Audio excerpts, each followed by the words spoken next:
গতকাল সকল জল্পনা কল্পনা শেষে যেটা দেখা গেল যে বেনিয়ামিন নেতানিয়াহু এবং তার মন্ত্রিসভার অন্যতম প্রধান সদস্য অর্থাৎ অর্থমন্ত্রী জামাল জনসম্মুখে উপস্থিত হলেন এবং জনসম্মুখে উপস্থিত হয়ে বক্তব্য দিলেন এবং তিনি বললেন যে বর্তমানে আমরা এমন শত্রুর বিরুদ্ধে যুদ্ধ করছি যারা খুবই ভয়ানক এবং এই শত্রুর বিরুদ্ধে লড়তে গিয়ে আমাদের হয়তো জাতীয় প্রতিরক্ষামূলক বাজেট আরও বাড়ানো হতে পারে এবং তা 13 বিলিয়ন মার্কিন ডলারে পৌঁছাতে পারে এবং তিনি সবাইকে ধৈর্য ধরার আহ্বান জানিয়েছেন এবং তাদের ক্ষয়ক্ষতি হতে পারে এই আশঙ্কা প্রকাশ করেছেন।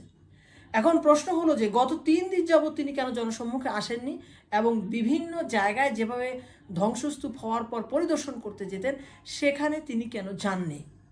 এর উত্তর রয়েছে ইসরায়েলি চ্যানেল 14 সেখানে প্রকাশিত একটা প্রতিবেদনে।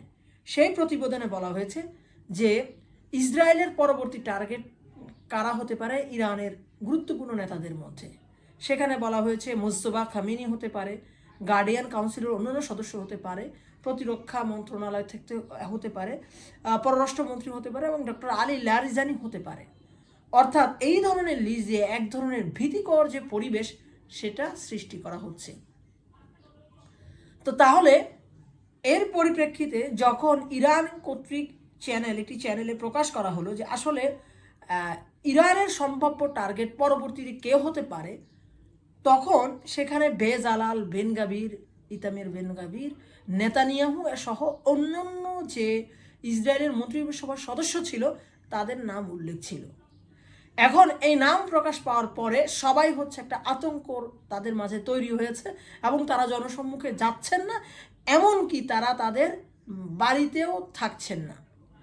এখন তিনি যখন প্রেস কনফারেন্সে একটা ভিডিও বার্তায় দিলেন ইউটিউবে, সেখানে দেখা যাচ্ছে যে তাদের যুদ্ধবিধ্বস্ত চেহারা, যে চেহারা অনেক দিন যাবৎ রোদের আলো দেখেনি।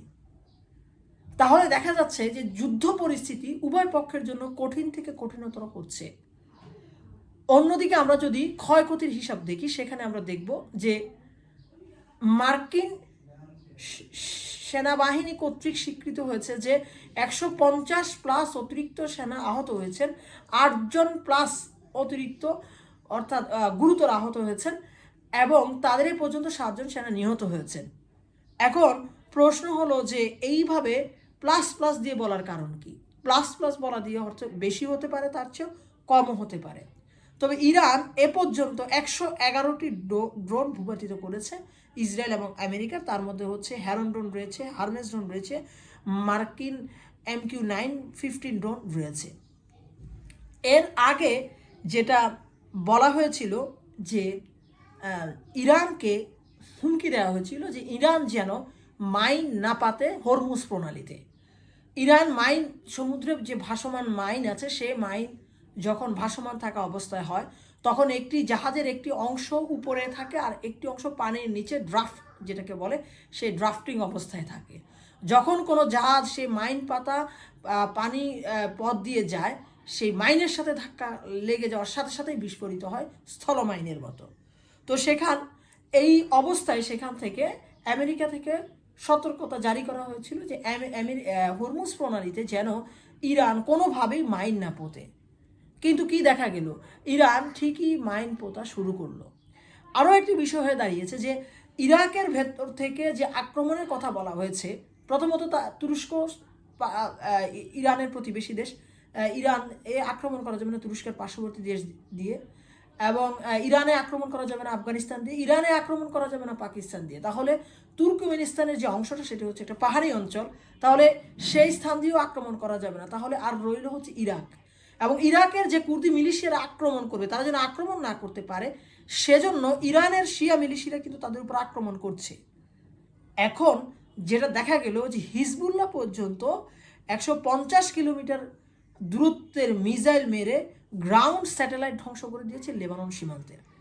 এখন আবারও ঘোষণা দিয়েছে ইরানি কর্তৃপক্ষ যে তারা আর আগের মতো আর্লি ওয়ার্নিং সিস্টেম যে সাইরেন সেটা ঠিক মতো জনগণকে সতর্ক করতে পারছে না যে কোন দিক থেকে আক্রমণ হবে, কোন দিক থেকে আক্রমণ হবে না।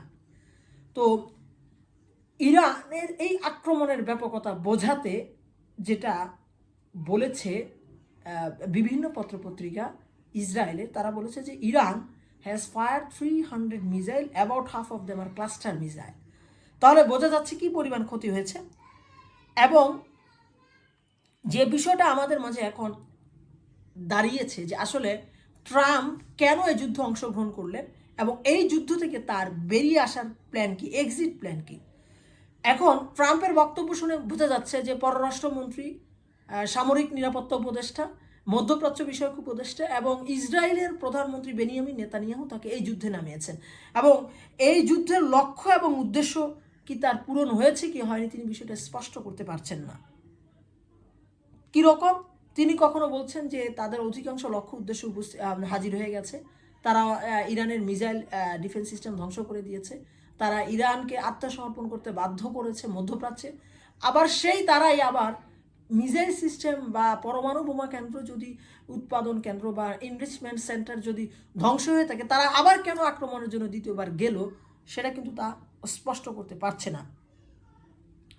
ইউএস আমেরিকার যে একজন জ্বালানি মন্ত্রী আছে গ্রিস রাইস, তিনি অতিরিক্তভাবে বোঝানোর জন্য, দেখানোর জন্য, শো অফ করার জন্য তিনি বলেছিলেন যে আমাদের মহান মার্কিন প্রেসিডেন্টের নেতৃত্বে আমাদের একটি যুদ্ধজাহাজ ট্যাঙ্কার, তেলবাহী ট্যাঙ্কারকে হরমুজ প্রণালী পার করতে সক্ষম হয়েছে। কিন্তু দেখা গেল ইউএসএ আর্মি সেটা অস্বীকার করলো, বললো যে এ ধরনের কোনো ঘটনা আমরা ঘটাইনি এবং আমরা তো তার আশেপাশে অঞ্চলে যেতে পারি না, আমরা কীভাবে একটি ট্যাঙ্কারকে পার করব।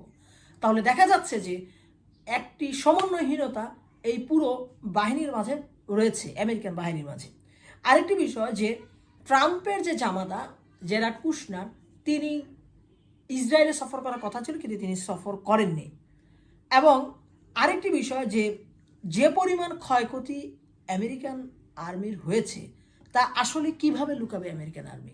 বাহরাইনে অবস্থিত, কাতারে অবস্থিত, দুবাইতে অবস্থিত, কুয়েতে অবস্থিত এবং আবুধাবিতে অবস্থিত প্রত্যেকটা মার্কিন ঘাঁটি, প্রত্যেকটা মার্কিন দূতাবাস এবং প্রত্যেকটা হোটেল এবং রেস্টুরেন্ট যেগুলোতে গিয়ে তারা আশ্রয় নিয়েছে তাদের সেনাবাহিনী, সেখানে তারা আক্রমণের শিকার হয়েছে।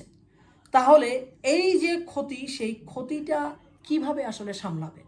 আর ইসরায়েলের যে এবং আমেরিকার আক্রমণের বিপরীতে যে মোজাইক কমান্ড সিস্টেম IRGC, অর্থাৎ 31টা প্রদেশ আছে ইরানের, সেই 31টা প্রদেশে IRGCর 31টা শাখা অফিস রয়েছে, সেই শাখা অফিসের 31 জন শাখা কমান্ডার রয়েছেন এবং ইরানের ধর্মীয় নেতা, সর্বোচ্চ ধর্মীয় নেতা মৃত্যুর পর সবাই তার স্বাধীন মতো কমান্ড সিস্টেম কন্ট্রোল করবেন। তাহলে এই অবস্থায় ইরানকে কিভাবে কন্ট্রোল করা সম্ভব? ইরান এখন দেয়ালে পিঠ থেকে গেলে যে মারমুখী আচরণ করে ঠিক সেই পরিমাণ মারমুখী আচরণ করছে। এবং একটি আশ্চর্যের বিষয়ে যখন ইরানের ধর্মীয় প্রধান নেতার নাম ঘোষণা করা হলো একটি স্কয়ারে, তখন সবাই তাকবীর দিচ্ছে এবং একজন সাংবাদিক প্রচার করছে এবং পার্শ্ববর্তী একটি স্থানে ক্ষেপণাস্ত্র বা ড্রোন আক্রমণ হয়েছে, সবাই তাকবীর দিচ্ছে, কেউ নড়ছে না। অথচ একটি বোমা ইসরায়েলে পড়ার পর যেই পরিমাণ দৌড়াদৌড়ি এবং পালানোর পরিবেশ সৃষ্টি হয়, এতে বোঝা যায় যে আসলে ইরানিরা এতদিন প্রস্তুতি নিচ্ছিল তারা এই যুদ্ধ কিভাবে ফেস করবে। এবং একটি আলোচনা শোনা যাচ্ছে এরকম যে ইরানের সাথে আমেরিকার একটি ওপেন ডোর আলোচনা হচ্ছে, যেখানে আমেরিকা এই যুদ্ধ রাশিয়া, চীন এবং ফ্রান্সের মাধ্যমে বন্ধ করার কথা বলছেন। তবে এটি শোনা যাচ্ছে যে ইরান শর্ত দিয়েছে, 1, মধ্যপ্রাচ্য থেকে আমেরিকান সকল সেনাঘাঁটি সরিয়ে ফেলতে হবে, 2, আমেরিকান কংগ্রেসে পাস করতে হবে যে ইরানের উপর আর কোনোদিনও আক্রমণ হবে না, 3, লেবানন থেকে ইসরায়েলি সৈন্য সরে যেতে হবে এবং UN কর্তৃক একটি চার্টারের মাধ্যমে ঘোষণা করতে হবে যেন জীবনে আর কখনো ইসরায়েল লেবানন আক্রমণ না করে। এবং মধ্যপ্রাচ্যের যে ঘাঁটিগুলো রয়েছে সেই ঘাঁটিগুলো সরিয়ে ফেলতে হবে। এখন আমেরিকার পক্ষে এই কঠিন শর্ত কখনো মেনে নেওয়া সম্ভব? সত্যি নয়। যদি মেনে নেওয়া সম্ভব নাও হয়, তাহলে যে বর্তমান যে ক্ষতি, সেই ক্ষতি পুষিয়ে তুলে সেটাকে একটা সফলতার আবরণে প্রতিষ্ঠিত করে, যেমন ট্রাম্প একটা আবহ তৈরি করার চেষ্টা করছেন যে তাদের লক্ষ্য এবং উদ্দেশ্য সফল, সেটা প্রমাণ করে বের হয়ে নিয়ে আসাটাই হচ্ছে বর্তমানে মার্কিন প্রেসিডেন্টের জন্য সবচেয়ে বড় চ্যালেঞ্জ। এবং দ্বিতীয় সবচেয়ে বড় চ্যালেঞ্জ হচ্ছে এই যে জ্বালানি নিরাপত্তা ব্যবস্থা নিশ্চিত করা, জ্বালানি তেলের মূল্য হাতের নিয়ন্ত্রণের লাগামের মধ্যে রাখা, কারণ জ্বালানি নিয়ন্ত্রণ, তেলের মূল্য নিয়ন্ত্রণের নাগালের বাইরে চলে গেলে আমেরিকান অর্থনীতি ধসে যেতে পারে পুরো পৃথিবীর অর্থনীতি। দেখা যাক ট্রাম্প কোন এক্সিট প্ল্যান নিয়ে এই যুদ্ধ থেকে বের হতে পারেন।